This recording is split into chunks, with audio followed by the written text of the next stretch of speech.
श्रीराम. आज आपण मनाच्या श्लोकातला 96वा श्लोक अभ्यासणार आहोत. समर्थ माऊली म्हणते, महाभक्त प्रल्हाद हा दैत्य कुळी, जपे राम नामावळी नित्य काळी, पिता पापरूपी तया देखवेना, जनी दैत्य तो नाम मुखे म्हणेना. समर्थ माऊली या श्लोकातून आपल्याला भक्त प्रल्हादाची कथा, जी आपण लहानपणापासून ऐकत आलेलो आहोत, पण त्याची गोडी ही कितीही वेळा ऐकली तरी संपत नाही. ज्याने आपले कान ज्या कथेने कधीच तृप्त होत नाही, अशी भागवत स्कंधातली 7व्या स्कंधामधली ही कथा, श्री महाराजांची अत्यंत आवडती अशी ही कथा होती. कोण होता हा भक्त प्रल्हाद? अर्थात आपल्या सगळ्यांनाच याच्या चरित्राची जाणीव आहे, पण श्लोकाच्या अनुषंगाने पुन्हा एकदा श्लोकाचा सरळ अर्थ सांगण्याच्या निमित्ताने, भक्त प्रल्हाद हा हिरण्यकश्यपूचा मुलगा. हा हिरण्यकश्यपू हा दैत्य कुळातला. या दैत्य कुळातल्या या हिरण्यकश्यपूने ब्रह्मदेवाची अपार साधना केलेली, अत्यंत मोठं तप त्यांनी केलेलं. या तपापोटी ब्रह्मदेवाने त्याला जे वरदान दिलं ते अत्यंत अद्भुत असं वरदान होतं. हिरण्यकश्यपूने ब्रह्मदेवाकडून मागून घेतलं होतं की ना मनुष्य ना प्राणी, ना जमीन ना आकाश, ना सकाळ ना रात्र, ना युद्ध, मला कोणीच युद्धामध्ये हरवू शकणार नाही अशी स्थिती. अशा पद्धतीने त्याने जवळजवळ स्वतःला अमरत्वाचा वर ब्रह्मदेवाकडून बहाल करून घेतला होता. प्रकृतीच्या विरुद्ध या हिरण्यकश्यपूला ब्रह्मदेवाने हा वर देखील दिला. त्याचं तपच इतकं अगाध होतं की हिरण्यकश्यपूला हा वर देण्याच्या पलीकडे ब्रह्मदेवाच्या हातामध्ये कुठलीही गोष्ट उरली नव्हती. हे वरदान मिळाल्यामुळं हिरण्यकश्यपूचा अहंकार हा ब्रह्मांड भेदून पलीकडे गेला. सर्व सृष्टीतील सत्वगुणावर त्यांनी एक प्रकारे हल्लाच केला. श्रोतेहो, या कथा ज्या असतात, या जरी त्या लीला असल्या भगवंताच्या, तरी या तत्वरूपाने आपल्याला खूप काही सांगत असतात. हिरण्यकश्यपूचा हा अहंकार साऱ्या विश्वामध्ये सत्वगुणाला एक प्रकारे ब्रह्मांडाच्या पलीकडे घेऊन जाऊ लागला. मुळातच तत्वाच्या अनुषंगाने बघितली तर ही संपूर्ण सृष्टी ही तमोगुणातून निर्माण झालेली आहे. समर्थांनी ज्ञानदशकात सांगितलंच की तमोगुणापासूनच ही पंचमहाभूत आणि हे नंतरचे त्रिगुण पहिले होऊन त्रिगुणातल्या तमोगुणातून ही पंचमहाभूत निर्माण झालेली आहेत. त्यामुळे सृष्टीतल्या पंचमहाभूतांमध्ये तमोगुणाचा प्रभाव हा जागोजागीच आपल्याला दिसतो. आपण बघतो ना की समुद्राला सुनामी येतात, एखादी पृथ्वीला मोठा भूकंप येतो, लाखो लोक अचानक निघून जातात. एखाद्या वेळेला सोसाट्याचा वारा येतो, प्रचंड घरदारं उडाली जातात. आकाशामधून कोसळणाऱ्या विजा या मनुष्याला एका क्षणामध्ये भस्म करून टाकतात. या प्रत्येक पंचमहाभूतामध्ये तमोगुण हा अंतर्भूत आहे.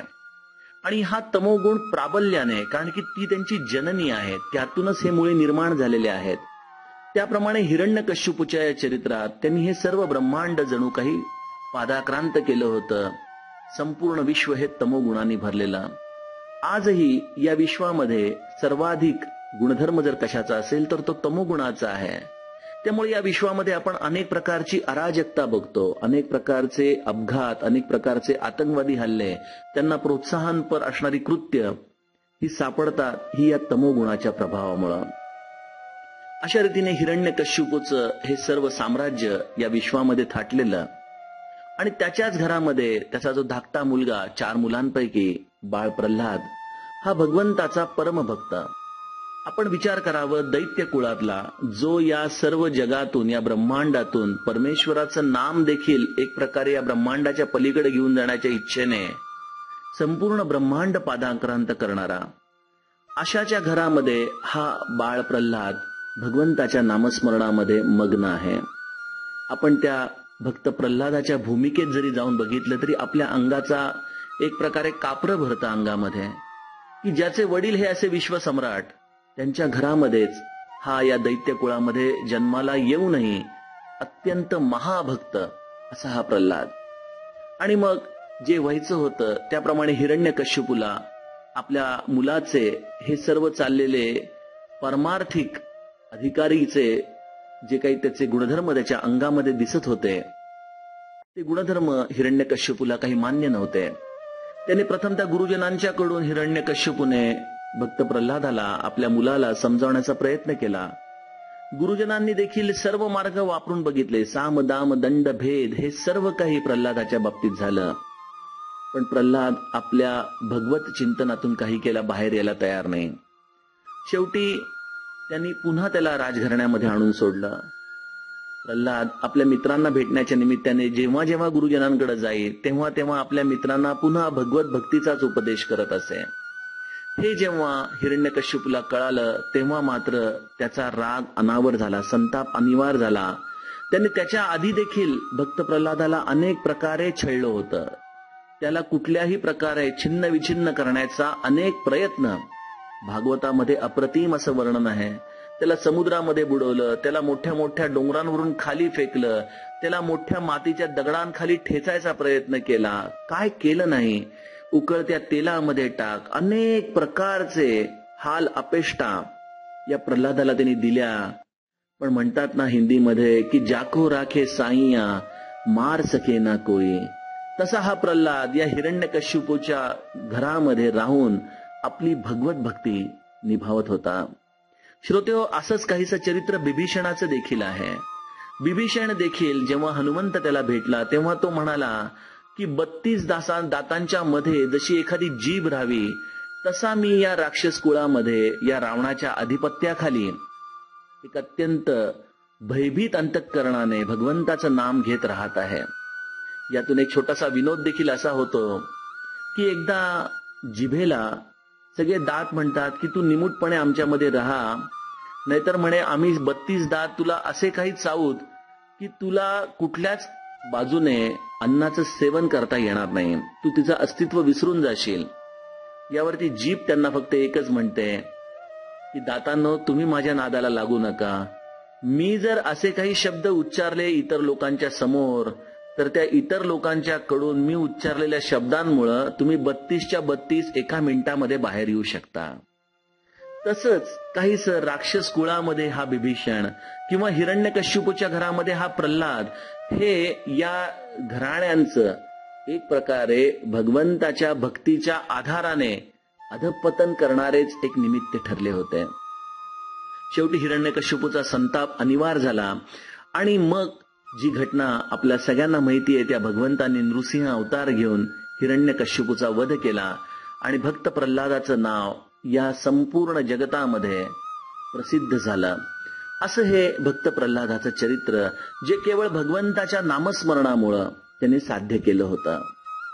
श्रोतो, यातून 2-3 अतिशय महत्वाची सूत्र आपण आपल्या जीवनामध्ये लक्षात ठेवण्यासारखी आहेत.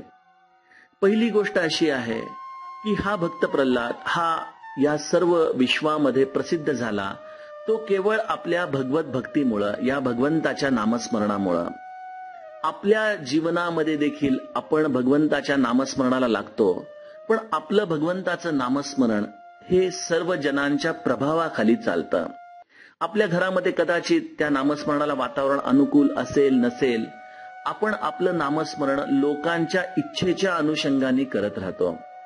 आपण बघतो ना की कित्येक लोक परदेशामध्ये स्थायिक होतात, बरेच वर्ष त्या परदेशामध्ये राहतात आणि त्यानंतर त्या परदेशाचं वारं त्यांच्या अंगामध्ये असं काही भिनतं की आपले संस्कार, आपली संस्कृती, आपला धर्म या सगळ्या गोष्टींचा त्यांना विसर पडतो. जणू काही हा भक्त प्रल्हाद जसा दैत्य कुळामध्ये राहिला त्याची उलटी परिस्थिती नेमकी होते की जो या मातीचा आहे, जो या धर्माचा आहे, जो या परमार्थाच्या क्षेत्रामधला आहे, तो मात्र त्या इतर गोष्टींमध्ये जाऊन आपलं स्वतःचं अस्तित्व विसरून जातो. यातून एक महत्वाचं सूत्र असं आहे की आपण कुठल्याही परिस्थितीमध्ये राहा, परदेशात राहा, स्वदेशात राहा, कुसंगतीमध्ये राहा किंवा सत्संगतीमध्ये राहा, आपण आपल्या स्वत्वाला सोडण्याची अजिबात गरज नाही. आपण कसे आहोत, आपल्याला जर भगवंताचं नामस्मरण आवडतं तर कोणाची लाज मानायची गरज नाही. आपण ज्या भूमीमध्ये राहतो ती कदाचित परमार्थाला पोषक नसेल, पण हे विश्वची माझे घर असं ज्या संतांनी हे संपूर्ण विश्व आंदन घेतलेलं आहे, त्या संतांचे आपण पाईक आहोत, त्यांनी दिलेल्या नामाचे आपण पाईक आहोत. त्यामुळं आपण एखाद्या देशाप्रमाणे वेश बदलायला हरकत नाही, पण त्या देशाप्रमाणे आपलं स्वत्व हरवणं हे चुकीचं आहे. त्यामुळे भक्त प्रल्हादाच्या चरित्रातून ही एक खुणगाठ आपण आपल्या चरित्रामध्ये बांधू शकतो की भगवंताचं नाम कुठल्याही देशात, कुठल्याही वेशामध्ये, कुठल्याही स्थितीमध्ये आपण घेऊ शकतो. दुसरी गोष्ट अशी येते की एक अतिशय सुंदर गोष्ट आज सकाळीच वाचनात आली, ती म्हणजे एकदा एका सोनाराच्या दुकानातलं सोन्याचा कण उडून समोर एका लोखंडाच्या भट्टीमध्ये जाऊन पडतो. तिथं त्या लोखंडाच्या भट्टीमध्ये लोखंडाला बडवून बडवून नीट केलं जात असतं. त्या लोखंडाचे कण त्या ठिकाणी अत्यंत निस्तेज होऊन पडलेले असतात आणि त्यातच हा सोन्याचा कण जातो. सोन्याच्या कणाचा लोखंडाच्या कणाशी संवाद होतो आणि सोन्याचा कण म्हणतो, अरे मी देखील अग्निपरीक्षेतूनच आलोय, मला देखील असंच तुझ्यासारखं लोखंडाच्या घणाने खूप बडवलं गेलंय, पण मी बघ बरं कसा छान चमकतोय आणि तुला मात्र बडवलं तर तू मात्र अत्यंत निस्तेज झालेला आहेस, का बरं असं? यावरती तो लोखंडाचा कण फक्त हसून म्हणतो की अरे तुला लोखंडाने बडवलंय, दुसऱ्यांनी बाहेरच्यांनी जर त्रास दिला तर मनुष्य एक वेळ सहन करू शकतो रे, पण मला माझ्याच भावंडांनी या लोखंडानेच मला बडवलेलं आहे, त्यामुळं मी निस्तेज झालो. श्रोतेहो, सांगण्याचा उद्देश असा की मनुष्य जो परमार्थामध्ये आहे तो कदाचित बाह्य मनाचे, समाज मनाचे अनेक प्रकारचे आघात सहन करू शकतो, पण जेव्हा आपल्या घरातलेच, आपण ज्यांना आपलं म्हटलेलं आहे, आपल्या घरात ज्या परमार्थाचं आपण अभ्यास करत आहोत, अशा ठिकाणीच मनुष्याचं जर परमार्थाचं खच्चीकरण झालं तर त्यातून घरांमध्ये अनेकदा कलह निर्माण होतात. नवरा बायको आहे, बायकोला आनंद आहे परमार्थ करण्याचा, पण नवरा हा अत्यंत विषयासक्त आहे, दोघांमध्ये कलह स्वाभाविक आहेत. मुलगा हा अत्यंत विषयासक्त आहे, आई वडिलांना परमार्थ करण्याची इच्छा आहे, घरामध्ये कलह हा अत्यंत महत्वाच्या ठिकाणी देखील सोडू शकत नाही. आणि मग अशा परिस्थितीमध्ये जो परमार्थ करणारा असतो तो एक प्रकारे कॉर्नर केला जातो, तो त्याच्या स्वतःच्या व्यक्तिमत्वापासून लांब होतो, त्याच्या आवडीपासून तो दूर होतो. यावरती समर्थ आपल्याला दासबोधामध्ये अतिशय महत्वाचं सूत्र सांगतात की कैची माता कैचा पिता, कैची बहीण कैचा भ्राता, कैची सुहृदय कैची वनिता, पुत्र कळत्राधिक, हे तू जाण मावेची अवघे सोय रे सुखाची, हे तुझ्या सुखदुःखाची सांगाती नव्हे. जे भक्त प्रल्हादांनी केलं, ज्यामुळं त्याला समर्थांनी महाभक्त म्हटलेलं आहे, या महाभक्ताच्या जीवनातून आपण जीवनाचं शाश्वत काय आहे ते समजून घ्यावं. अर्थात आपली उपासना, आपली तपश्चर्या, आपली साधना ही कोणालाही त्रास देण्यासारखी नसावी. नाहीतर आपण पहाटे 4 पासून इतक्या जोरामध्ये जर भजन म्हणायला लागलो की लोकांची झोपच खराब होऊ लागली तर त्यांच्यातला हिरण्यकश्यपू नक्कीच जागा होणार. पण आपली साधना ही अशी असावी की ज्यामध्ये इतकं माधुर्य असावं की तो भगवंत देखील डोलावा लागावा. त्यामुळं भगवंताच्या या साधनेमध्ये कुठल्याही प्रकारचं अवडंबर नसावं, पण आपल्या अंतरंगामध्ये मात्र आपण त्याचं साधन निश्चितपणे चालवून ठेवू शकतो. श्री महाराज एक छान गोष्ट सांगायचे, ते म्हणायचे की एका सुनबाईला सासूरवाडीला आल्यानंतर जी तिची माहेरपणाची तूप खाण्याची सवय होती ती काही केल्या सुटेना, आणि सासूबाईंचं फार लक्ष असायचं की तूप कधीही खातीये का. आणि मग अशा वेळेला जेव्हा सासूबाई थोडंसं इकडं तिकडं व्हायच्या तेव्हा ती पटकन आपल्या तोंडामध्ये तुपाचा गोळा टाकायचे. तूप चोरून खाल्लं काय किंवा तूप लोकांच्या समोर खाल्लं काय, तुपाने जो शरीरावर परिणाम व्हायचा तो होतच असतो. त्याप्रमाणे महाराज म्हणाले की सुनबाई तशीच तुकतुकीत आणि तशीच राहिली जशी ती माहेरपणाहून आली होती.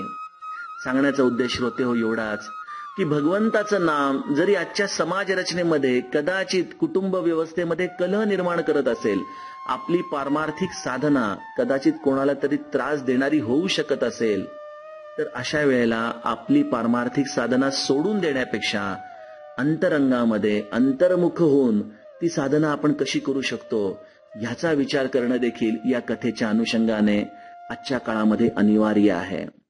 आणि सगळ्यात महत्वाचं म्हणजे भगवंताचं नाम आपण जरी कुसंगतीमध्ये असलो, आणि आपल्याला असं वाटत असलं की अरे मी आज एवढ्या लांब आहे, आज या सत्संगतीपासून मी दुरावलेलो आहे, आता मला भगवंताचा सत्संग कधीच मिळणार नाही का? सगळ्यात मोठा सत्संग हा सत्याचा संग आहे. आणि सत्य म्हणजे शाश्वत.